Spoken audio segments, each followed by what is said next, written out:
আজকরা ইউনিয়নে ধানের শীষের পক্ষে মহিলা দলের নির্বাচনী প্রচারণা। কুমিল্লা প্রতিনিধির পাঠানো তথ্যচিত্রে দেখুন বিস্তারিত। কুমিল্লা ৯ লাকসাম মনোহরগঞ্জ আসনে বিএনপির ধানের শীষের প্রার্থী মোহাম্মদ আবুল কালামের নির্দেশনায় লাকসাম উপজেলার আজকরা ইউনিয়নে জোরালো নির্বাচনী প্রচারণা চালিয়েছে মহিলা দল। আজকরা ইউনিয়ন মহিলা দলের সভাপতি জেসমিন বেগমের নেতৃত্ব ও সক্রিয় উদ্যোগে ইউনিয়নের ৪ নং ওয়ার্ডের বড়বাম এলাকায় এই নির্বাচনী প্রচারণা অনুষ্ঠিত হয়। সকাল থেকেই তার আহ্বানে বিপুল সংখ্যক নারীসহ বিভিন্ন স্তরের নেতাকর্মীরা মিছিল নিয়ে সমবেত হন।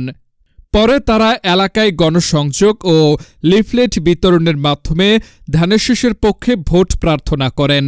এ সময় উপস্থিত নেতাকর্মীরা বলেন, দেশনেত্রী বেগম খালেদা জিয়া ও ভারপ্রাপ্ত চেয়ারম্যান তারেক রহমানের নির্দেশনায় গণতন্ত্র পুনরুদ্ধার ও জনগণের ভোটাধিকার প্রতিষ্ঠায় বিএনপি ঐক্যবদ্ধভাবে কাজ করে যাচ্ছে।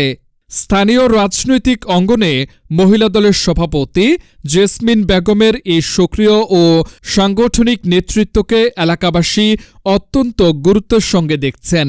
তার নেতৃত্বে নারী ভোটারদের ব্যাপক অংশগ্রহণ নির্বাচনী মাঠকে আরও গতিশীল করেছে বলে মনে করছেন স্থানীয়রা।